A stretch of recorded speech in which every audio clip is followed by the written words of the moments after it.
Welcome into the lounge presented by DraftKings. I am Garrett Downing, sitting here with Clifton Brown, who's filling in for Ryan Mink, and we are excited today to be joined by Ravens defensive back Pepe Williams. How you doing today? I'm good, man. Everything's well. Awesome. Well, we're excited to sit down and talk with you today.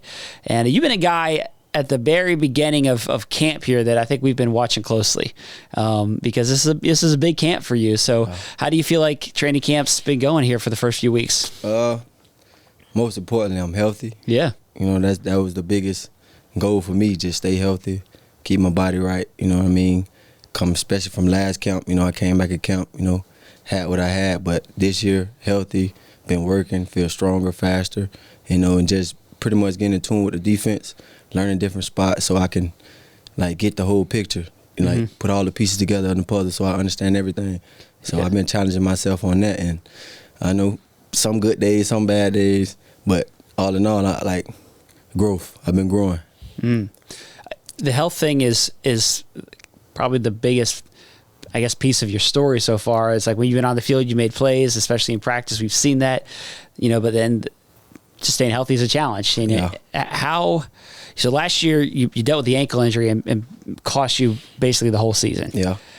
I guess how challenging was dealing with that last year? Pretty much it's like more mental than anything. Okay. You know what I mean? You could do all the treatment and all the recovering and getting stronger, but like your mental has to be there.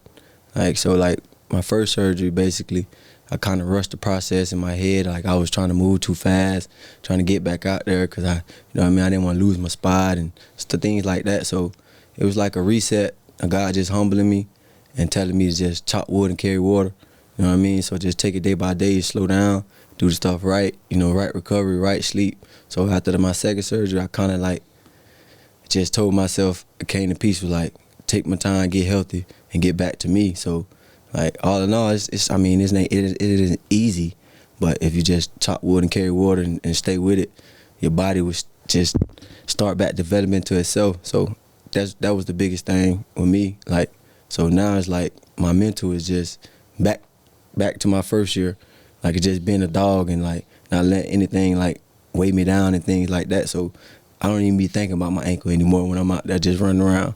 You know what I mean? I just move around, make plays. Pepe, listen to you talk right there. Kind of remind me of Jalen Armour-Davis. Like you guys came in together. He's another guy whose injuries have been holding him back. Now he's having a good camp. You're having a good camp. I'm just curious, how much of you guys bonded and how have you helped each other get through these tough couple of years where you haven't been on the field as much as you want to? Well, most definitely. I mean, we're pretty tight in the DB room. We all kind of like bond and like give each other tips and things like that. And with that process of just like coming in at the same time, like going through some things together and stuff like that, or just back and forth, like, you know what I mean? So it's like I talked to Five, and basically he told me the same. It's more mental than anything. When I first got my surgery, you know, my first year he ended up getting surgery like before me or something like that. So he went through that process before me, and me just like going through it and then having that reset again. And I talked to him, he's just like, bro, it's more mental than anything. Just stay with it. You know what I mean? Just stay positive about the situation. You feel me? Like don't get down on yourself. Like Five is like a genuine person. Like he understands a lot. You know what I mean? Like he might not talk a lot to certain people, but in the deep room we all talk. So we all understand each other. We know each other and things like that. So he definitely like the whole room just like grasping around me, like making sure I still feel like I'm a part of something. So you know what I mean? When did you start to feel like yourself again? I'll say this all season. Okay. You know, last year I came back, I think it was the last game of the season. Right. Got some gunner reps and stuff, but I wasn't really feeling it. I wasn't feeling myself still. You know what I mean? Like still dealing with the ankle, just coming off. It's still kind of, you know, little things. But once I was able to go out in the off season and just like get in tune with myself, getting my own thoughts and like feel stuff through, it's like I got more comfortable with just letting it go. Like stop thinking about it. Like I just came off my injury, we playing games, I'm thinking about my ankle, like, is it gonna hold up? I'm gonna be all right. Is it gonna start hurting? Like things like that. So that was in my mind, like, but once I got in the off season, it was just a go. Just, you know, you gotta get better. So whatever happens, you know what I mean? Like just work through it. The doctor told me, AD told me, you're good. Like, it's strong. I'm just in my head thinking like, what was that? What was that? So it was more so like all season, me being able to train myself, like train around some of my peers and stuff like that, and it's just like we just working. Like, it takes all the thinking out of it. Mm-hmm. As a corner, I feel like maybe, I mean, this is probably the case for every position, but like for a corner, I feel like maybe this is even more of the case. If you're thinking about it, like you can't play at a high level. I feel like I've heard Jimmy Smith talk about that over the years, and Marlon. Like, if you have something that you're thinking about now, you're going to get burned because you're focused on whatever the ailment is. Facts. Like, is that how you feel? Yeah, facts. I mean, we play DB. It's the hardest position on the field. You know what I mean? We do everything backwards. We got to have the right anticipation and right patience with things. So it's like, if I'm thinking about something and it's not going to, like, it didn't even happen, I'm already half a second late. Yeah. You know what I mean? So it's like watching film. You watch film, but you don't go out in the game trying to, I seen this on film. You just naturally let your mind take you. I seen it. We trigger. You feel what I'm saying? Like, It's always just react. You know what I mean? No guessing, like, just reaction. So that's pretty much where. Mm-hmm. You've been here long enough to know this defense well. Mm-hmm. Like so many guys here, you're a versatile guy. Yeah. You can play a lot of positions. Sure. So if you were Zach Orr and, okay, I'm going to put Pepe in the best place or the best, how can Pepe best help the Ravens? What would you say? Most definitely my energy just going to change everything, but there's no doubt about that. we feel that when you walk into the room. Yeah. More so I've been training a lot, and since Mike was here, like getting in tune with the nickel aspect of like being in the run game, playing the pass. Naturally I was a corner coming out of college, so I was always used to playing on the outside and everything that comes with that. Then when I got to the lead, I had to go in the slot, so I was playing more pass than anything. So I was light in the run and things like that. But once I took heed of that and wanted to get better, so now it's like I feel like I'm more efficient in the slot when it comes to the run game, pass game, like all that. But all in all, you could really put me anywhere and I'm going to produce. Mm-hmm. Now, you mentioned slot. Now, Arthur Millette, Coach Harbaugh said, he's dealing with a knee thing. Don't know how long, he's going to be out. Wish him the best, obviously. But for all you guys in the room, I know it's always next man up mentality, but are you thinking like, hey, well, it's good that I can do all these things because depending on what happens, this might be an opportunity for me to step in? For sure. We always next man up. Everybody stay ready. So, we were praying for Art, fast recovery, healthy recovery. But it's like pretty much the train don't stop. You know what I mean? It's going to keep going. So we just got to keep going, keep flowing with it. Next man up for real. And like the next man up, meaning like you got to be a pro. It's no next man up and we're taking it. You got to be a pro. You got to be able to fit in. Like you can't miss a beat. So pretty much I feel like I'm ready for that. I've been studying, been training. Like I'm ready to get plugged in and go to work. If someone asks you what's your position, what do you tell them? Defensive back. DB. Yeah. Not nickel, not corner, not safety. DB. Yeah, Cover all DB. of it. Yeah. And it is that something that you like? Is that important to you to be a guy that can do all those different things? Yeah. It's gonna be hard to get rid of me. Once you could do a lot of things, it's hard to get rid of somebody like that. You know what I mean? Since college, my college coach used to be on top of me about that. I played safety in college, nickel, corner. You know what I mean? But corner was my position. But right.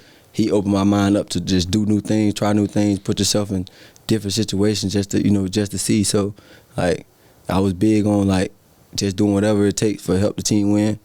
So in college, whatever I needed to do to help us win, that's what I did. So moving to safety wasn't a problem. Never was a problem. Mm-hmm. I had a great coach that coached it and helped me understand it quick, fast, so I can be comfortable. I won't be back there panicking and stuff like that. So like, and that plays another part, like the way you coach, like gives you the information. Yeah. Like, and we have good coaches that does that. So we all understand every position. Like corner, nickel, safety, we all hear the same thing in the same room. So it's like, how can I know this? You know what I mean? Coach talking about it. So I might as well understand that too. So Like, do you feel like you know the whole backfield? Yes. From a knowledge standpoint? Yes. Yeah. For sure. You have to, right? Yeah, I have no choice. Because when that moment comes and coach like, Pep, I need you here, I got to be ready. I can't be looking at him like, Coach, I don't know. I'm ready, Coach. I got you. I always tell him, Coach, I stay ready. Yeah.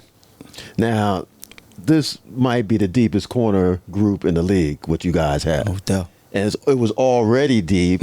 And then, like in April, they draft Nate, they draft TJ. What goes through your mind when you hear that? I wouldn't say nothing goes through my mind, just know we just got better. You know what I mean? Like, we just got better. Competition, like, without competition, I wouldn't be nothing. So, like, I'd be mad if they didn't bring somebody in to put some fire up under me so I could compete some more. You know what I mean? So it's like, never get complacent, never get too comfortable. You know what I mean? You always want that competition. Yeah, I think a lot of people don't understand that about guys at your level. Like, there's not, I think people, like, they have a job, they hire somebody, they might think, oh, so they're going to replace me. You guys don't seem to think that way. It's like the more, the better. Like, it's like good. Yeah, now you know. I got somebody behind me that's ready, so let's keep going. Mm-hmm. I always go back to, like, I remember when you were drafted and talking with you at the time, you talked about being a kid playing street ball and like how that kind of formed you as a player. And even just talking to you here, I hear you talking about your instincts and how you're able to kind of play free. Like, you seem like a guy, whenever you've been able to get on the field, like, you haven't been scared. It doesn't seem like you've been intimidated by the moment. You just always have struck me as a player that plays with a lot of instincts. Do you attribute that to the way that, like, you kind of grew up playing football? Where does that come from? Definitely. When I was growing up, I was the little kid always playing with the big kids. So it's like, it was never no fear. I always wanted to do better than them. Like, my cousins, I go play with them and I make some plays on them. Like, I feel like I'm unstoppable. You know what I mean? Like, they all giants looking over me and stuff, but you can't have no fear. You know what I mean? Like, if you scared, there's no point of you being out there. You know what I'm saying? Like how Rose said, we going to war. If you got somebody that's scared to go to war, it's like, he might not do his job because he's scared now. You know what I'm saying? He might run away. We don't need nobody to retreat. So it's like, you got to be fearless, for sure. And you've heard all the trash talk. You're like, people say you're too small. Like, you've heard that stuff, and that doesn't bother you. Nah, not at all, because, it's like, the little guys get it done. That's all I know. Little guys get it done because we overlook. You know what I mean? People always saying we can't do this, can't do that. So it's like that little man syndrome. You know what I mean? Like, we gonna get it done. Speaking of trash talk, I mean, these guys, this room, highly competitive. The practices, we can tell from the sidelines, highly competitive. So, do you engage in trash talk? And who are some of the best trash talkers in the DB room? If you say that you don't engage in trash talk, we're not gonna believe you. It's more so, I don't like. I talk trash at practice, just to get the guys going. But like in game situation, I don't really talk trash unless you say something out of pocket to me, because I'm so locked in and worried about giving the call, nickel left, nickel right, things like that, and just understanding my assignment, things like that. But if you get out your body and start doing a little too much to me or one of my teammates, now you're going to hear Pepe. You know what I'm saying? But who talks the most trash? Marcus talks a lot of trash. Marcus, for sure. Marcus, and I'm going to have to give it to Marlo. Marlo talks trash. He talks trash. But when Marlo locked in, he's locked in for sure. Yeah. On the flip side, too, the guys you cover for day-to-day in practice, who are some of the best trash talkers when you're locked up? Nelly. Really? Oh, my God. Nelly don't know how to be quiet. Oh, my God. Nelly gonna talk trash. He gonna cry about he want a flag. And Nelly he gonna make sure he sell whatever. He's a real actor. Yeah, I would have guessed. I would have maybe guessed today, but Nelly Nelly low, get down low. Yeah, Nelly gonna talk trash for sure. He gonna talk. He gonna be trying to get a call that we didn't even do nothing. What you crying for? It's like a true DB. You've never interfered with a guy, right? Yeah, it's like, come on, bro. You just trying to do stuff now. Nelly for sure. So one thing that also stands out to me about you is, like, so you step into the DB room as a rookie, 4th round pick, and like there's some big names in there. Marlon Humphrey, Marcus Peters was here when you first got here, and even still to this day with Kyle and Marcus, like it's a really talented room, and I've always felt that the DB room has like the biggest personalities on the team. But like you walked into that room as a mid-round rookie and like had no bones about being in the thick of all of the conversation. Like you were right in the middle of it from the time that you arrived here. Yeah. How? Like what? Just being me. You know what I'm saying? Like people respect you more when you just be you. You know what I'm saying? When I came in the room, I seen all the different personalities, and I'm like, I could just be me here. Just coming at being a Raven. They let you be you. You know what I'm saying? That's what they want. They don't want you to act like nobody else but you. So it's like, it's an honor. Like, I don't have to tiptoe around anything. Like, be me, be respectful, you know, like respect everybody in the building and just be you, man. Have some fun. When it's time to lock in. It's like, we just so us in there. You know what I'm saying? Like, you can't come in our room and try to be nobody but yourself, because we'll find out if you being real with yourself. You know what I mean? So, like, that's why I say we got a great room, great people in there, different personalities, but we all bond. How do you then flip the switch from being like when we do the media day and we did superlatives, we ask all the guys who's the class clown. Like your name came up a lot, right? So you're funny, you joke, you bring the personality, but then you do turn the switch, right? You do turn that switch. Yeah. And honestly, like the DBs probably dominated the question of who would be the biggest class clown, you or Marcus or Marlon. Like, probably got named in that. How do you go about then getting serious when it's time to lock in? I mean, I say it's like I'm more like, I love when people laugh. Like I don't really like bad vibes. You know, we all go through so much in our life and stuff like that. When we get here, I just be wanting to see laughs and things like that. So it's like, when it's time to lock in, everybody knows when it's time to lock in. Like when it's personal, like when it's go time, like game day, you might not catch me doing too much laughing and goofing around because it's time to go to war. But like throughout the week and practice, like even in practice, if I'm out there on the play, you ain't gonna never catch me out there goofing around unless, you know what I'm saying, the ball not snap, we just chilling or something like that. But it's like, it's a time and place for everything. You feel me? So it's like, I know that time and place. You feel me? I know when it's time to, all right, let's get everybody going, you feel me? Then I know when it's, all right, let's lock in. We really need to get this done. So it's like, it's like a good balance between the two. Yeah. Like, I know when it's time to joke around and get some laughs, and I know when it's time to lock in. Like you mentioned, the Ravens letting you be you. Yeah. That's always been here with Coach Harbaugh. It's kind of one of his things. But I'm curious with either Coach Harbaugh, Coach Heward, Coach Orr, this year coming in, what are some of the things they're telling you, Pepe, this is what we want from you. This is what we see for you. Just curious what they're saying to you about trying to bring out your best. I know Coach Chris always tells me, like, keep doing what I'm doing, keep being versatile. Like, I always ask him, like, what he need me to do, where he need me to help at today. Like, because I know I play nickel too, but, like, if you need me to go to safety corner and things like that, you know, he always tell us, like, even the whole room, like, we all got to be able to play every position. So it's like, as long as I keep doing that, and like it's gonna separate me. How big are these? So first preseason game is coming up on Friday.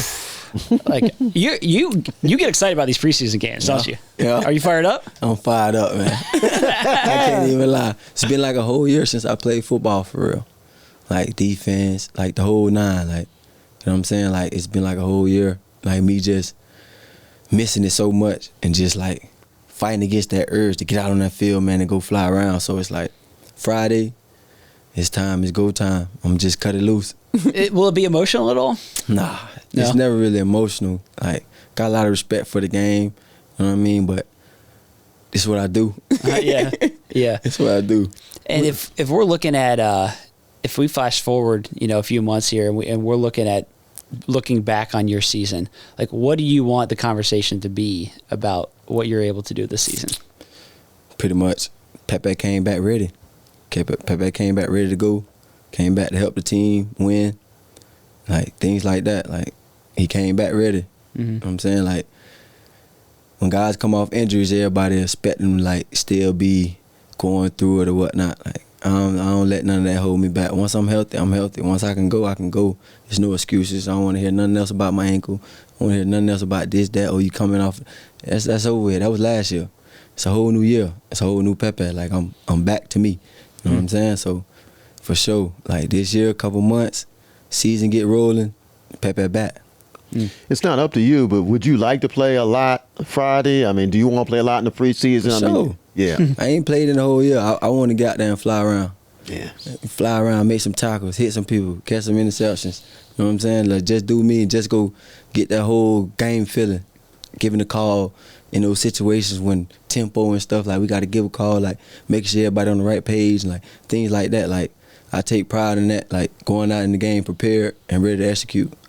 Awesome. Well, we can't wait to see you play, man. It's gonna be fun. Fired up, right? Fired up. I know. I love hearing talking to guys. Because preseason. I understand it's not the regular season, but like what I always say is it matters to a lot of the players. Right. Like talking to you, like you can tell how much that game is going to mean to you. Yeah, it sets the tone. It sets the tone, and pretty much, just being a Raven, like you got to go out there every snap and be a Raven. Yeah. You know what I'm saying? Like, you just can't wait to be a Raven when the season starts.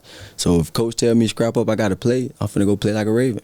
Awesome. Well, we can't wait to see that. We appreciate your time. Thank you so much, and good luck this year. Thank you. Awesome. You're listening to the Lounge Podcast, and we're coming to you from the SeatGeek studio. Also, we want to give a shout out to our friends at DraftKings Sportsbook. They are an official sports betting partner of the Baltimore Ravens. DraftKings Sportsbook, the crown is yours. So I enjoy the conversation with Pepe. Like, as we said, I mean, the guy brings so much energy. He's fun. He's charismatic. I think he's an easy guy to root for. Absolutely. I mean, lovable personality. Hasn't had a chance to play as much as he wants because of injury. And now that he's healthy, great to hear him say how good he feels. Yeah. Because when he's played well. So he's really looking forward to the preseason, showing that he's back, like he said, that the injuries are behind him. And yeah, if he can do that, you never know how these seasons are going to play out. He could end up being a huge part of the secondary, even though he's not a guy that, the first person people name when they talk about the Ravens secondary. He could be a key piece. Yeah, him and Jalen Armour-Davis came into this offseason in training camp in a pretty similar situation. Talented players, fourth-round picks, going into their third year, who can be really good when they're on the field, but they've dealt with injuries. And I think both of them have risen to the occasion. They've been on the field every single day. They've played well. They've gotten their hands on the football at times. I think that they have kind of done exactly what you want from both of them. And I know you asked Pepe about it in the conversation.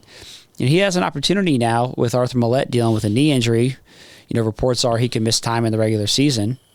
And if that's the case, then, Pepe could have a chance there. And even before the injury to Arthur Millette, I think that, Pepe is a guy that he's gonna do everything he can to try to play his way onto the field. And even as a rookie, he stepped into some moments his rookie season, that you wouldn't necessarily expect for an undersized corner who's a fourth-round rookie. And I don't think he's, as I said to him, I don't think he's intimidated or scared of big stages or moments. And I like the way that he plays the game, the instincts that he brings, the mindset that he brings. I like all of it with him. Yeah, right. It's never too big for him. And now that he's been here a couple of years, he really knows the system well, and he can play fast. So unlike his rookie season where he did well, but yeah, it was all new to him. It's not anymore. And I think that gives him an edge maybe over some of the younger players who are talented as well, but don't have his experience in this system. And you mentioned his versatility. Wherever the Ravens may need him in the secondary, he can play. He literally played every position in the secondary at college. Yeah. So when he came to a team like this that likes doing the positionless defense thing, it really fit his style. And if he's healthy, again, the more you can do, the more chance you'll have to get on the field. Yeah. So the game coming up on Friday, 7:30 p.m. against the Eagles. If you want tickets for that, you can get those on SeatGeek or at BaltimoreRavens.com. Just a couple of notes about the stuff around the game before we dive into some of the elements of the game itself. we have announced the new upgrades and unveiled some of these new upgrades at M&T Bank Stadium. So it's going to look a little different, and it'll be exciting for fans to walk into that for the first time on Friday after all the work we put in this offseason. The Miller Lite Gatehouse is something that's really cool, as well as the roof deck above that. So you'll be able to check that out during the game. It should be pretty awesome for fans to see. And we also have some new premium spaces, the Black Wings suites, and as well as club level or field level seats as well. So updated club level. So a lot of cool stuff that's gone on at the stadium that we're excited to unveil starting this week with the preseason game, again, coming up on Friday against the Eagles. As we get into that game, like, what is it in your mind, in addition to, we talked about Pepe, but like, what is the thing that you are most excited to watch and see how it plays out? Well, we've been talking about the offensive line for months, and it's showtime. We're still there. Right, right. It's time to play games against somebody else. And yeah, with Tyler Linderbaum wasn't going to play anyway, but with him being out, now you've got, people going to take snaps at center, the right side, left guard. Voorhees seems to be the favorite, but he hasn't played a game, in over a year.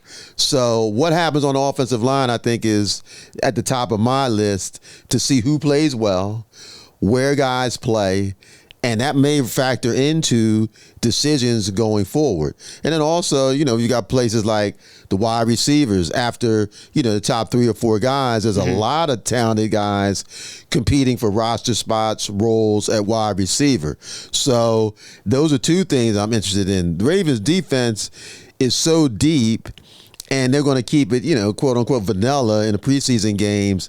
That side, to me, there's always, you want to see how guys are playing, but really that offensive line getting snaps, live snaps, in pads against another team, against other guys who are trying to prove themselves. I think that's going to be a really big barometer as to where guys stand on that offensive line. Yeah, I think the offensive line for me, I agree, is number 1. I am also interested to see the secondary. Pepe, Jalen, Nate Wiggins, first-round pick. This will be a chance to see him, I'm guessing.